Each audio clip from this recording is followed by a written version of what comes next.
제가 윤호 오빠랑 결혼해서 아이도 낳아줬잖아요. 손주 낳아준 값이라 생각하고 집 정도는 제 명의로 해주시면 안 되는 거예요? 세빈아, 지금 무슨 소리를 하는 거야? 너가 말하고도 황당하지 않니? 오빠도 솔직히 생각해봐요. 오빠가 다른 남자들처럼 잘생기거나 돈이 많은 것도 아닌데 결혼해준 거잖아요. 별 볼 일 없는 집안에 결혼해줬으면 뭐라도 떨어지는 게 있어야죠. 기가 막혀서 어떻게 결혼이 해주는 거니? 손주를 낳아줬다고? 여태껏 그렇게 생각하고 있었구나? 당연하죠. 이런 걸 꼭 제가 제 입으로 말하기 전에 명의이전 해줬으면 쉽게 끝났을 것을. 일을 복잡하게 만든 건 어머니세요. 세빈아, 그만해. 너는 그럼 여지껏 나한테 팔려왔다고 생각을 했다는 거였구나. 그래, 이렇게 생각하니까 그동안 너가 했던 일들이 이제야 이해가 가네. 이번 사연의 주인공은 강옥분 씨입니다. 올해 66세이신 옥분 씨는 5년 전 남편과 사별하고 혼자 살고 계시죠. 하지만 다행히도 외아들 윤호와 며느리 세빈이의 집이 그리 멀지 않은 곳에 있어서 자주 왕래하며 지내고 계셨습니다. 옥분 씨는 아들의 결혼을 진심으로 축복했었죠. 겉으로 보기엔 정말 부족함 없이 화목한 가정이었거든요. 아들 윤호는 36살, 며느리 세빈이는 34살로 나이 차이도 적당했고 두 사람이 서로를 아끼는 모습을 보면 옥분 씨도 마음이 흐뭇했습니다. 특히 며느리 세빈이는 처음부터 정말 예의 바른 아이였어요. 말을 함부로 하는 법도 없었고 옥분 씨의 생일이나 명절이면 어김없이 먼저 연락을 해왔죠. 작지만 세심한 선물도 늘 챙겨주었고요. 다른 시어머니들이 며느리 때문에 고생한다는 얘기를 들을 때마다 옥분 씨는 속으로 나는 참 복이 많구나 싶었습니다. 하지만 시간이 지날수록 옥분 씨는 며느리에게서 묘한 이상함을 느끼기 시작했어요. 첫 번째로 이상했던 건 아들이 있을 때와 없을 때 며느리의 태도가 완전히 달랐다는 거였습니다. 아들 윤호가 집에 있을 때는 어머니 이것 좀 드셔보세요 하며 다정하게 옥분 씨 곁에 앉기도 하고 자연스럽게 팔짱도 끼곤 했어요. 그런데 아들이 회사에 간 사이 옥분 씨가 며느리 집에 가면 완전히 다른 사람이 되어 있더라고요. 살가운 모습은 온데간데 없고 말을 걸어도 짧게 대답만 하며 자리를 피하기 일쑤였죠. 두 번째로는 거짓말을 하는 걸 들킨 적이 종종 있었어요. 큰 거짓말이 아닌 사소한 거짓말들이라 따지고 들기도 애매한 것들이었습니다. 예를 들어 어느 날 며느리가 이번 주 주말은 출근할 것 같다 라고 했는데 우연히 옥분 씨가 동네를 지나가다가 며느리를 봤거든요. 그런데 며느리는 부동산 중개소에서 나오고 있더라고요. 혼자서 말이에요. 옥분 씨가 어? 세빈아, 하고 부르니까 며느리는 깜짝 놀란 표정을 지으며 아, 어머니? 여기 웬일이세요? 하더군요. 회사는 어떻게 됐냐고 물으니까 제가 회사에 출근한다고 했었나요? 라고 대답했어요. 그때만 해도 옥분 씨는 뭐 착각했나 보다 그럴 수도 있지 하고 넘어갔지만 나중에 생각해보니 부동산에서 나오는 며느리의 표정이 묘하게 밝았던 게 기억났어요. 아, 내가 너무 예민하게 생각하는 건가? 옥분 씨는 그런 감정이 들 때마다 스스로를 달랬습니다. 며느리도 사람인데 시어머니한테 마음을 완전히 열기가 쉽겠어요. 게다가 겉으로 보기엔 정말 흠잡을 데 없는 며느리였거든요. 그래서 옥분 씨는 그런 미묘한 감정들을 애써 무시하려고 했습니다. 그런데 그런 평범한 일상에 갑작스럽게 큰 변화가 찾아왔어요.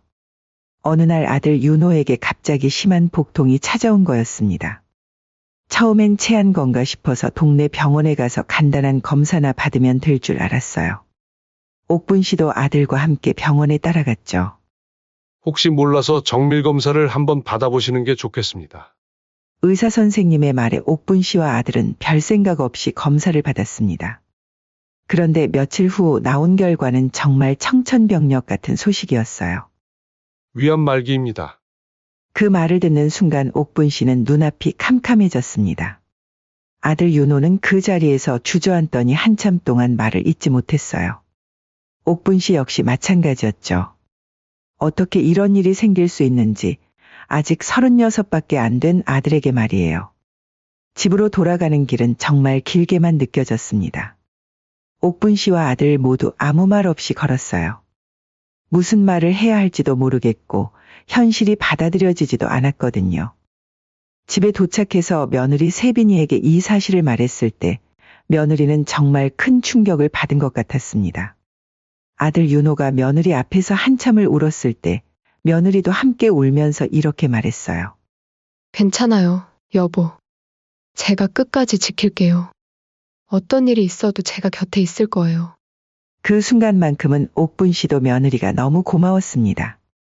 이런 어려운 상황에서도 아들을 버리지 않고 끝까지 함께하겠다고 하니까요. 역시 내가 괜히 이상하게 생각했구나. 이렇게 좋은 며느리를 두고 무슨 헛생각을 했나 싶어. 옥분 씨는 그동안 며느리에 대해 가졌던 미묘한 의심들이 정말 자신의 착각이었다고 생각했습니다. 하지만 그때였어요.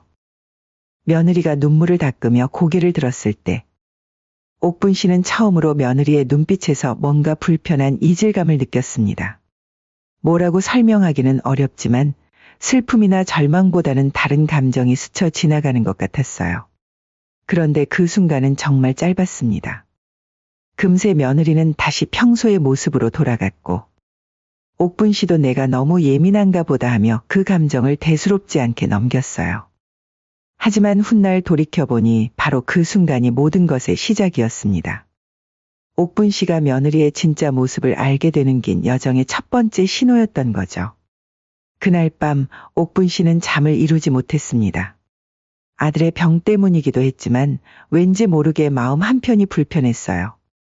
며느리의 그 짧은 눈빛이 계속 머릿속에서 맴돌았거든요. 설마 내가 너무 깊게 생각하는 건 아니겠지. 옥분 씨는 그렇게 스스로를 달래면서도 한편으로는 며느리를 좀 더 주의 깊게 지켜봐야겠다는 생각이 들었습니다. 물론 그때만 해도 이런 끔찍한 진실이 숨어 있을 거라고는 상상도 못했지만요. 이렇게 해서 옥분 씨의 기나긴 관찰이 시작되었습니다. 겉으로는 아무렇지 않은 척하면서도 며느리의 모든 행동과 표정을 놓치지 않고 지켜보기 시작한 거죠. 아들이 위암 말기 진단을 받은 후 처음 며칠 동안만 해도 며느리는 정말 헌신적으로 보였습니다. 여보, 정말 시간이 얼마 남지 않은 거라면 집에서 요양하는 게 어때요? 병원도 답답하기도 하고. 제가 간병하면 되잖아요.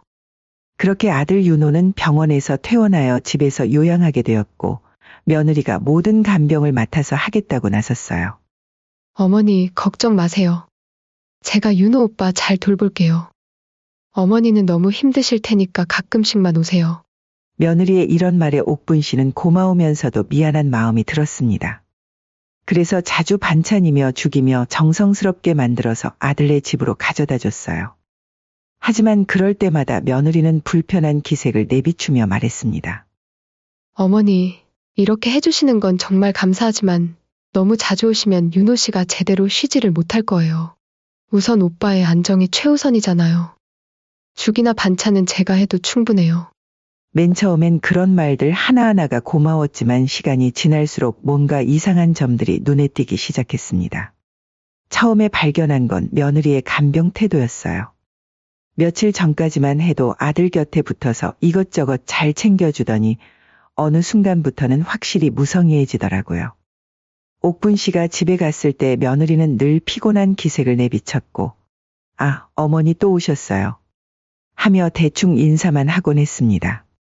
더 이상한 건 아들이 고통스러워할 때의 며느리 반응이었어요. 윤호가 침실에서 아파서 신음소리를 낼 때조차 며느리는 거실에서 전화통화를 하며 웃음소리를 내곤 했습니다. 처음엔 제가 와 있으니 마음 놓고 쉬고 싶어서 그런가 보다 했죠. 그러던 어느 날 옥분 씨는 결정적인 순간을 목격하게 됩니다. 그날도 옥분 씨는 아들을 위해 삼계탕을 끓여서 가져다 주려고 며느리 집에 갔어요. 현관문이 열려 있어서 왔어요. 하고 들어갔는데 아들은 침실에서 자고 있고 며느리는 보이지 않더라고요. 어디 외출이라도 나갔나?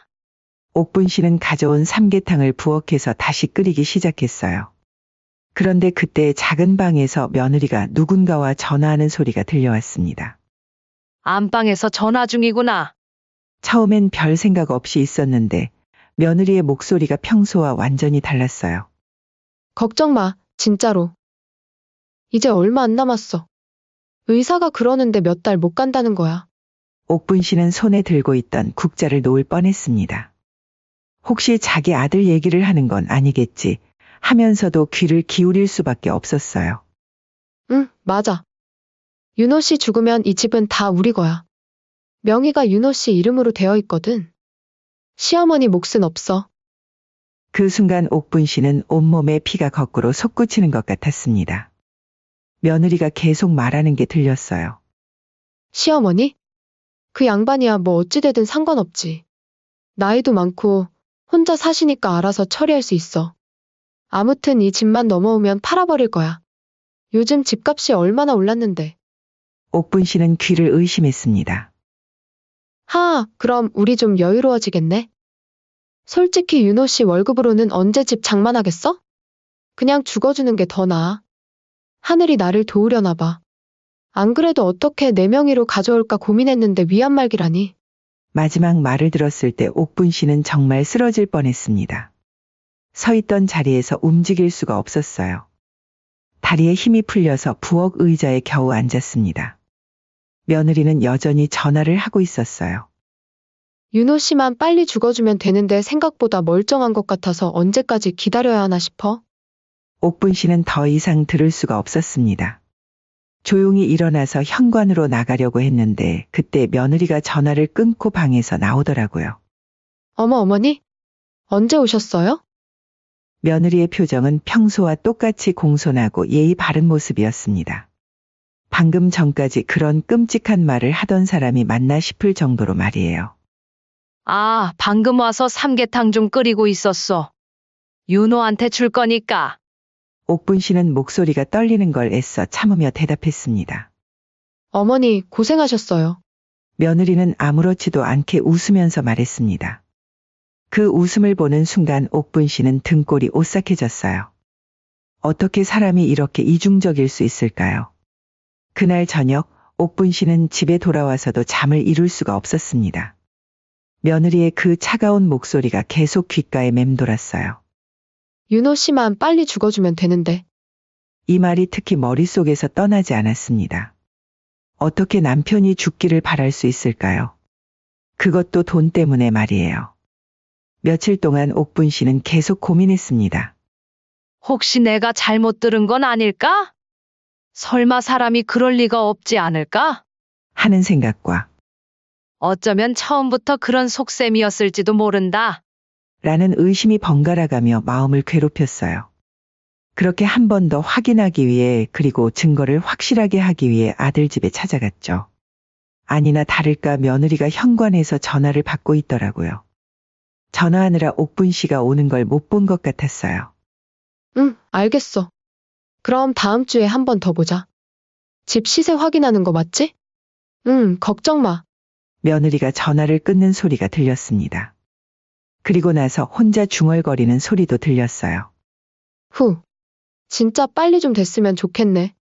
언제까지 이렇게 연기해야 하는 거야? 그 순간 옥분 씨는 모든 걸 확신하게 되었습니다. 며느리는 정말로 아들이 죽기를 기다리고 있었고 벌써 집을 팔 준비까지 하고 있었던 거예요. 옥분 씨는 그날부터 결심했습니다. 아무것도 모르는 척하면서 며느리를 조용히 관찰하기로 한 거죠. 며느리가 정말 어디까지 갈 수 있는지 그 진짜 속마음이 뭔지 확실하게 알아보겠다고 말이에요.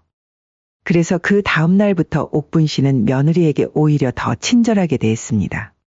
세빈아, 고생이 많다. 윤호 간병하느라 얼마나 힘들겠어. 괜찮아요, 어머니. 이럴 때 제가 안 하면 누가 하겠어요. 며느리는 여전히 완벽한 연기를 하고 있었어요. 하지만 이제 옥분 씨에게는 그 모든 게 가짜로 보였습니다. 며느리의 그 공손한 말투도 걱정하는 표정도 다 거짓이었던 거죠. 옥분 씨는 마음속으로 이렇게 다짐했습니다. 좋아. 내가 얼마나 완벽하게 연기할 수 있는지 한번 보자. 하지만 언젠가는 내 진짜 모습을 모두에게 보여줄 거야. 그렇게 옥분 씨의 긴 관찰과 계획이 시작되었습니다. 며느리는 아직 자신이 들켰다는 걸 전혀 모르고 있었죠. 그렇게 한 달 정도가 지났을까요? 증거를 차곡차곡 모으고 있는 옥분 씨에게 병원에서 전화가 걸려왔습니다. 안녕하세요. 윤호 씨 어머님이시죠? 병원에서 연락드렸습니다. 네, 맞습니다. 무슨 일이시죠? 죄송한 말씀이지만 저희 쪽에서 검사에 오류가 있었던 것 같아서요. 다시 한번 정밀 검사를 받아보셔야 할 것 같습니다. 옥분 씨는 가슴이 철렁했습니다. 혹시 아들 상태가 더 나빠진 건 아닐까 싶어서요. 그럼 언제 가면 될까요? 가능하시면 내일이라도 오셔서 검사 받아보시면 좋겠습니다. 정말 죄송합니다. 다음 날 옥분 씨는 아들 윤호와 함께 병원에 갔습니다. 며느리는 몸이 좀 안 좋다. 며 집에 남아있겠다고 했어요. 사실 며느리가 안 따라와서 오히려 다행이었습니다. 며느리 얼굴을 보면 옥분 씨는 속이 뒤틀렸거든요. 병원에서 다시 여러 검사를 받고 결과를 기다리는 동안 옥분 씨와 아들은 별말 없이 앉아 있었어요. 아들 윤호는 불안한 표정이었고 옥분 씨 역시 마음이 편하지 않았습니다. 그런데 1시간 정도 후에 의사 선생님이 나와서 하시는 말씀이 정말 놀라웠어요. 정말 죄송합니다. 오진이었습니다. 네? 뭐라고 하셨죠? 옥분 씨와 아들은 동시에 되물었습니다. 윤호 씨는 암이 아니십니다. 위궤양이었네요. 검사 결과를 잘못 판독했던 것 같습니다. 정말 죄송합니다. 위궤양은 약물 치료로 충분히 완치 가능합니다. 그 말을 듣는 순간 아들 윤호는 기뻐서 눈물을 흘렸어요. 정말이에요? 제가 암이 아니라 위궤양이라고요? 그럼 치료하면 나을 수 있다는 거죠? 네, 맞습니다. 위궤양은 약물 치료로 완치 가능합니다. 정말 죄송합니다. 저희 병원에서 초기 검사 결과를 잘못 판독했던 것 같습니다. 아들은 너무 기뻐서 옥분 씨를 껴안았습니다. 엄마, 다행이다. 정말 다행이야. 내가 안 죽는데. 하지만 옥분 씨의 기분은 복잡했어요. 물론 아들이 건강하다니 다행이었지만 동시에 머릿속에서는 며느리 생각이 떠오르더라고요.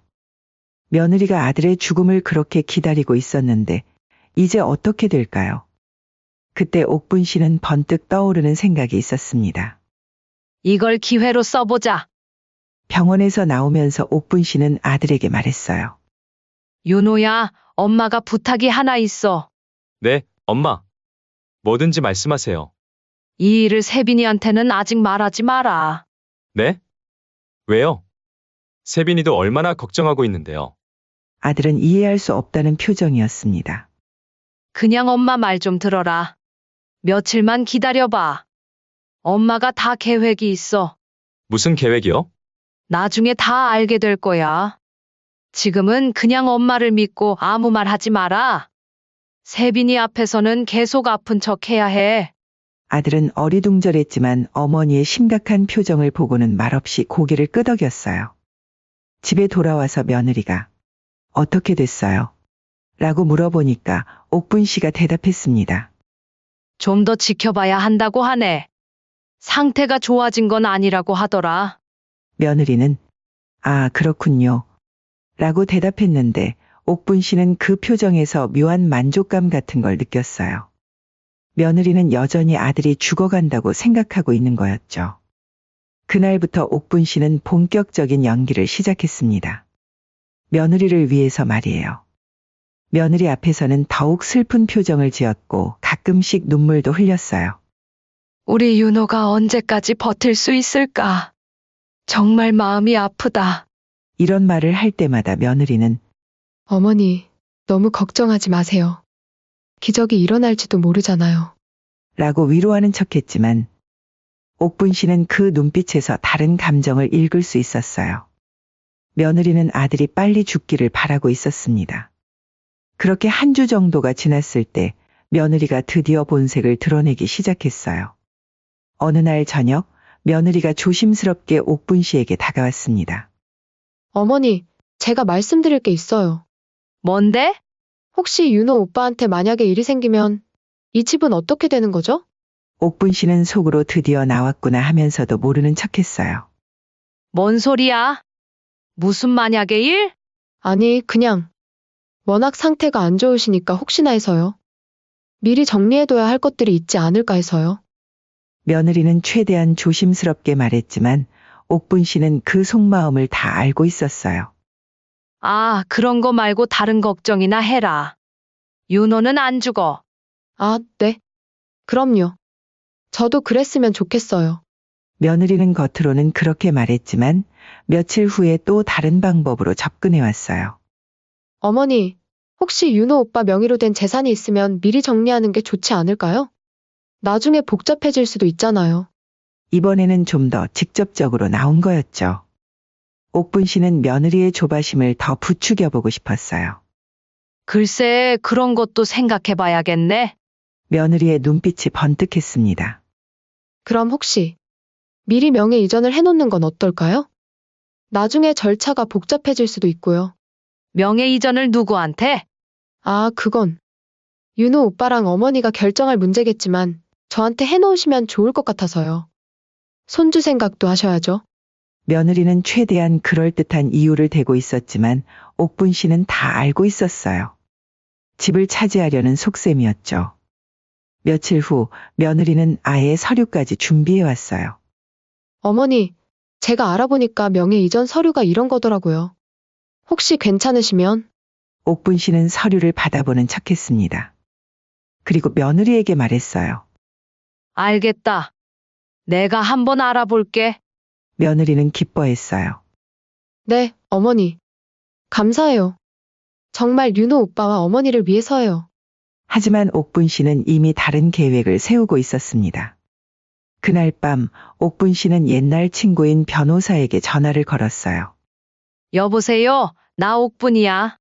아, 옥분아. 오랜만이다. 무슨 일 있니?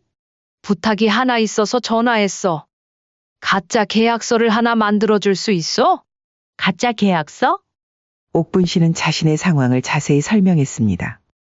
변호사는 깜짝 놀라면서도 옥분 씨를 도와주겠다고 했어요. 정말 그런 며느리가 있다니 믿기지 않구나. 알겠어, 내가 도와줄 테니까 걱정하지 마. 며칠 후 변호사에게서 완벽한 가짜 서류가 나왔습니다. 겉으로 보기에는 명예 이전 서류 같지만 실제로는 윤호가 죽지만 않는다면 법적으로는 아무 효력이 없는 거였죠. 옥분 씨는 그 서류를 며느리에게 보여줬습니다. 자, 이거 서류 다 됐어. 내가 말한 대로 명예 이전하는 거야. 며느리는 눈을 반짝이며 서류를 받아봤어요. 정말 감사해요, 어머니. 이렇게 해주셔서 정말 고마워요. 며느리는 감동하는 청 연기까지 했지만 옥분 씨는 그 눈빛에서 진짜 감정을 봤어요. 탐욕이었습니다. 그럼 이제 도장만 찍으면 되는 거죠? 응, 그래. 내일 도장 찍어서 주면 돼. 며느리는 그날 밤 얼마나 기뻤을까요? 드디어 집을 차지하게 됐다고 생각했을 테니까요. 하지만 며느리는 몰랐습니다. 이 모든 게 옥분 씨의 계획이라는 걸 말이에요. 드디어 옥분 씨의 복수가 시작될 때가 온 것입니다. 가짜 서류에 도장을 찍어준 지 며칠이 지났습니다. 며느리는 그 서류를 받고는 정말 좋아했어요. 얼마나 기뻤는지 옥분 씨에게 고기까지 사다가 어머니 고생하셨어요. 라며 잔치를 하자고 했을 정도였거든요. 하지만 옥분 씨는 그런 며느리를 보며 속으로 차가운 웃음을 지었습니다. 곧 모든 게 끝날 거였으니까요. 그렇게 일주일이 더 흘렀을 때 옥분 씨는 드디어 마지막 계획을 실행하기로 결심했어요. 어느 금요일 저녁이었습니다. 옥분 씨는 아들과 며느리에게 전화를 걸었어요. 오늘 저녁에 우리 다 같이 모여서 식사 한번 하자. 내가 음식 준비할 테니까 너희는 그냥 와. 며느리는 기분 좋은 목소리로 대답했습니다. 네, 어머니. 알겠어요. 뭔 좋은 일 있으세요? 그냥 가족끼리 모이고 싶어서. 요즘 힘든 일만 있으니까. 그날 오후 옥분 씨는 정성스럽게 음식을 준비했어요. 그리고 중요한 물건 2개를 챙겨 놓았습니다. 하나는 며느리의 전화 내용을 녹음한 녹음기였고 다른 하나는 며느리가 받아간 가짜 서류의 복사본이었어요. 저녁 6시쯤 아들과 며느리가 옥분 씨 집에 도착했습니다. 어머니, 무슨 특별한 날인가요? 이렇게 음식을 많이 준비하시고. 며느리는 평소와 다름없이 공손하게 인사했어요. 그냥 가족들이 모처럼 모이는 거니까. 자, 앉아서 먹자. 식사가 시작되고 잠시 동안은 평범한 대화들이 오고 갔습니다. 아들의 몸 상태나 날씨 얘기 같은 것들 말이에요. 그런데 식사가 어느 정도 끝나갈 무렵 옥분 씨가 갑자기 진지한 표정을 지으며 입을 열었습니다. 사실 오늘 너희들을 부른 이유가 따로 있어. 아들과 며느리는 옥분 씨를 쳐다봤어요. 무슨 말씀이세요, 어머니? 병원에서 다시 연락이 왔거든. 그 말에 며느리의 표정이 살짝 긴장된 것 같았어요. 그래서 어떻게 나왔어요? 옥분 씨는 아주 천천히 또박또박 말했습니다. 오진이었다는구나. 네? 며느리가 되물었지만 옥분 씨는 계속 말을 이어갔어요. 윤호는 암이 아니라 위궤양이었어. 약만 먹으면 완전히 나을 수 있다고 하더라. 그 순간 며느리의 얼굴이 확 하얗게 질렸습니다. 수저를 든 손이 미세하게 떨리는 것까지 보였어요. 그럼 윤호 오빠가 죽지 않는다는 거예요? 그렇지. 멀쩡하게 살 수 있어. 너무 기쁘지 않니? 그러네요. 정말 기쁜 소식이네요, 옥분 씨는 그런 며느리를 차가운 눈으로 바라보며 품에서 녹음기를 꺼냈습니다. 그런데 세빈아, 윤호야, 내가 들어봐야 할 게 하나 있어. 뭐가요? 며느리의 목소리가 떨렸습니다. 옥분 씨는 조용히 녹음기의 재생 버튼을 눌렀어요.